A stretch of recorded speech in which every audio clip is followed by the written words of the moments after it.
What's going on, YouTube? Kamikazevondoom here with another Division 2 video. Yeah, Division 2 video. And more importantly, I'm just checking in on you. How you doing? What's going on? Now, today is December 28th, so this is going to be your Cassie Mendoza weekly vendor reset and must-buys. So sit back, relax, grab that popcorn. Don't forget to hit that like, subscribe if you haven't already, and let me know what you think in the comment section below. But before we get to Cassie Mendoza, we have to find the snitch. And there are over a dozen locations for the snitch. So, like I do every week, I will give you my location. So this is where I personally find the snitch every week. I don't go out and look for him in any other spot. Once I found him in this one spot, I'll talk to him, and then I'll wait until next week. I don't even talk to another snitch because I don't want to mess up the spawn points. But regardless, the coordinates right here, 1408 by 3627, and I am just south of the 1040 safe house. Now, this location is good for me. However, like I do every week, please let everyone know in the comment section below where you find the snitch, because it does help out other people.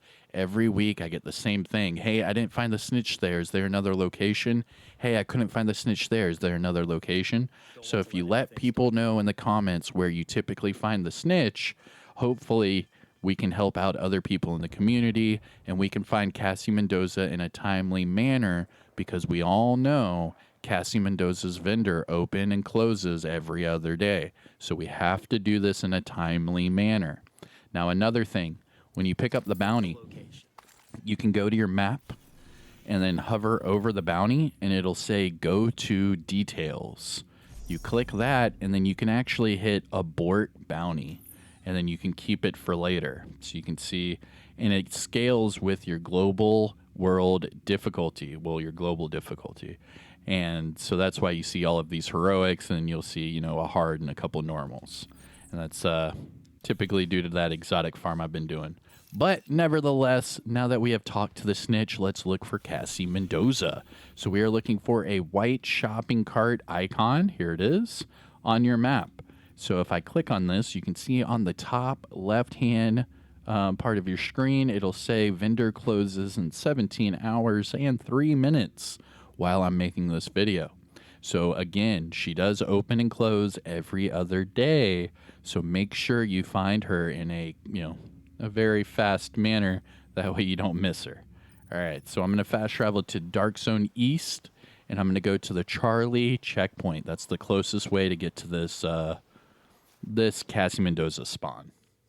So you will hit that double reload. It's just putting you in an active DZ lobby. And then I'm going to get right out. And I don't know why, but ever since the start of year 4, I've had this synchronization is currently slow. Entitlements will be granted to you shortly on Xbox. I play on all platforms, but only on Xbox do I see this pop up 95% of the time that I log in. And it's weird. I don't get it. And it's only happened since the start of year 4. I've never had this problem in the game before until then, and it's never gone away since. I'll either have to turn off my game, turn it back on, but regardless, I'm not even going to fight them. What the hell? Yeah, what the hell? Oh, more enemies right there. Sounds like the guy's like right on my back. I'm trying to go as quick as I can. Oh. So you're going to look over here to the right side of the street, and you're going to look for the American Food Store. And it's right here. American Food Store. You know, pretty generic. And then if you go over here to the back door, do not go left. You're going to go right, and you're going to look for this rope. Take the rope up, and then you'll see a ladder. See the ladder? And then you're going to take that up. Now, if you have never been to this part of the map before, there is a collectible that you can pick up right here off of the crate. And then if you jump into this window, there's a side mission person that you'll be able to talk to right here. So if you have never been here before, make sure you get that collectible. Make sure you talk to this person for the side mission. And then go over here to the bathroom to Cassie Mendoza. Here she is. All right, you can timestamp it, do whatever you want. Here is Cassie Mendoza. Is there something you want? All right, so starting off with the named items, all right? So there's a disclaimer with this as well. So if you are new or returning to the game, you will only see these top 2 named items. Now, you have to unlock the Shield Splinterer and the Hunter Killer chess piece. So the Shield Splinterer, the only way to unlock this is you have to hunt down and eliminate all of the Year 1 hunters, and then you have to open up the ivory chest that is in the base of ops. Once you do that, you will receive this weapon, and then she'll sell it every week with different attributes. Same logic applies for the Hunter Killer.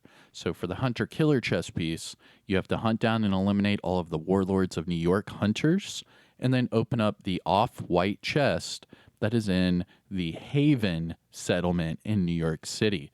Once you do that, you will receive this chess piece, and then Cassie will sell it every single week thereafter. So that's how you unlock these 2 items. All right, so here we go. Starting off at the top, we have the Safety Distance.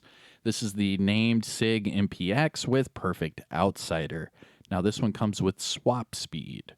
Then we have the Sacrifice chess piece. This is the named Providence Defense chess piece with Perfect Glass Cannon. I use this pretty much all the time. I mean, right now I'm running Grupo, but I'm pretty much always running this one. What I would do with this one is reroll that status effects to crit hit damage or headshot, and then just optimize that core attribute. For the Shield Splinterer, this is the named F2000 with Perfect Optimist. And this week it comes with Crit Chance. And then finally, for the named items, we have the Hunter Killer chess piece. This is the named Golden Gear chess piece with Perfect Intimidate. And this week it comes with status effects and armor regen. Now, armor regen is perfect for this one. You just put on 2 pieces of Golden Gear and you get that 1% armor regen. And also the status effects is good because if you run 1 piece of status effects for that Golden Gear, you'll get it from the brand set bonus as well. However, running status effects with armor regen on this chess piece is probably not the best solution in the world. So what I would do is either pick one or the other, or just buy 2 of these and then, spec 1 into status effects and spec 1 into armor regen. You don't want to have both on the exact same piece. Having a armor regen status build is it's not the best in the world. I mean, it's something, but it's not the best. All right. Now looking at your gear set items, we have a Hunter's Fury backpack with health, ongoing directive chest piece with crit chance, Hunter's Fury gloves with crit hit damage, and that's decent roll. Striker knee pads with maxed out weapon handling, okay. Tip of the Spear holster with skill damage. And then Umbra Initiative mask with crit chance. And again, that one's a decent roll as well. All right, so now we're going to move on to our high-end items. Starting with the carbines. Ooh, hey now. All right, this is going to be a must-buy right here. And I'm going to put this one in the title. This Carbine 7 is perfect. Pick this one up right now. Reroll the overflowing off for flatline. But you want to use this right now. This is a perfect one to pick up. Reroll the talent overflowing off for flatline. You want flatline on this weapon because it amplifies your damage. And with that damage targets out of cover, this thing is a laser beam that does a hell of a lot of damage. Now, the reason why I'm saying flatline is because if you go to the mods, you will see it has a long underbarrel rail. And that will give you the opportunity to equip the linked laser pointer from the Technician specialization.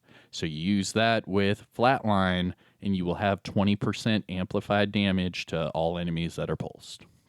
Or is it 15 for normal flatline? I forget, but you know what I'm saying here. All right, so pick this one up. Carbine 7 has damage targets out of cover. Just reroll that talent off for flatline, and you're good to go. Next up, SOCOM Mark 20 with optimal range and vindictive.